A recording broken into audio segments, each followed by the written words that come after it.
Bonjour à tous et à toutes, bienvenue sur The Weekend Spoke. Chers amis, chers compagnons, chers amoureux du ballon rond, comme vous le savez depuis le début de la Coupe du Monde, il n'y a pas de petite nation dans le soccer maintenant. Toutes les nations se valent, toutes les nations ont ce courage de se voir droit dans les yeux. C'est pourquoi j'aimerais aujourd'hui faire le débriefing du match opposé, l'équipe de France au Danemark. Pour avoir l'entièreté de l'analyse, pour en apprendre davantage, je vous exhorte à rester jusqu'à la fin de la vidéo pour tirer un maximum d'enseignements et de leçons de ce match en fait. Bienvenue sur The Weekend Spoke. Alors tout d'abord, j'aimerais encore féliciter l'équipe de France pour son match parce qu'on a vu une mentalité de gagnant, une combativité. L'équipe de France s'est imposée sur le score de 2-1 dans un match piège en fait en apparence. L'équipe du Danemark ces derniers mois, si je dois dire ça comme ça, a posé pas mal de problèmes à l'équipe de France en fait. Le Danemark est devenu en quelque sorte la bête noire de l'équipe de France parce que je crois dans la Ligue des Nations, la France n'a même pas gagné un seul match face au Danemark et Kasper Schmeichel a fait des miracles durant les rencontres, des arts et franchement il était omniprésent, omnipotent dans tous les matchs du Danemark en fait.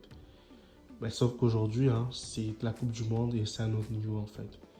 Aujourd'hui, Kylian Mbappé, l'arme offensive numéro 1 de l'équipe de France, s'est distingué en fait en claquant 2 buts. Aujourd'hui, en tout, il vient d'atteindre 31 buts en équipe de France. Il vient d'égaler le grand Zidane avec 31 buts aussi en équipe de France. Et franchement, c'est une Coupe du Monde de légende en fait.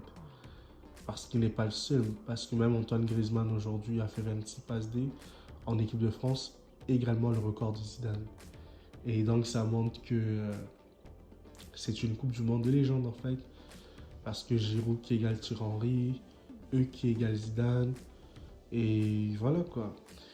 Ça promet vraiment du lourd pour la suite de la compétition en fait. Tout d'abord, je dois dire que Raphaël Varane n'était pas 100% en forme parce qu'il a eu des moments difficiles. C'était pas vraiment ça.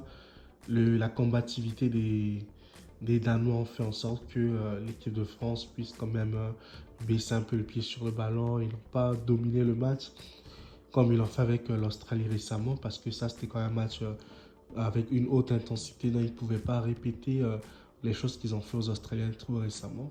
Mais néanmoins, l'équipe de France a quand même tenu son rang. Elle a su marquer au moment où il fallait marquer. Même quand elle a été rejointe au score par Christiansen, elle a su marquer ce deuxième but qui lui manquait en fait. Et franchement, Olivier Giroud n'a pas démérité dans cette rencontre. Mais c'est juste que je trouve qu'il était quand même un peu épuisé parce qu'il ne proposait plus rien de bon offensivement. Et Marcus Thuram a vraiment apporté, c'est dans le même registre que Olivier Giroud, Marcus Thuram, mais il a quand même fait la différence, il a quand même pesé sur la défense danoise, il a apporté de sa taille, de son poids et ça a donné comme une très très belle alchimie en fait pour cette équipe de France en fait. Même s'il aurait pu marquer au moins 2 buts dans ce match, si notamment Kylian Mbappé n'avait pas comme envoyé cette balle directement sur Kasper Schmeichel parce que il y avait eu un dégagement. Il avait tout le temps de contrôler, de faire la passe dès qu'il fallait. Mais bon, je ne sais pas à quoi Kylian Mbappé, à ce moment, a pensé dans sa tête. Je ne sais pas s'il se disait qu'il pouvait marquer de là. En tout cas, il s'est trop vu beau pour pouvoir marquer, en fait. Alors que une simple passe D aurait suffi à faire en sorte que Marcus Thuram inscrive son premier but en Coupe du Monde, en fait. Mais je ne m'inquiète pas trop pour lui parce qu'il aura des matchs dans lesquels il va peut-être pouvoir marquer un seul but en fait. Et franchement, félicitations à l'équipe de France et du courage aux Danois parce que la compétition n'est pas terminée. Ils auront le dernier match contre les Australiens. Eux d'ailleurs qui ont battu la Tunisie, qui ont réalisé l'exploit de battre la Tunisie. Parce que ça c'est un exploit, la Tunisie c'est une grande équipe et perdre contre l'Australie, c'est comme un accident là, qui est arrivé. Mais bon, comme je vous l'ai dit tout à l'heure, cette Coupe du Monde nous révèle qu'il n'y a plus de petites nations de soccer. En fait, toutes les nations se valent, toutes les nations se tutoient et toutes les nations se regardent droit dans le blanc de l'œil. Donc, c'est un peu ça.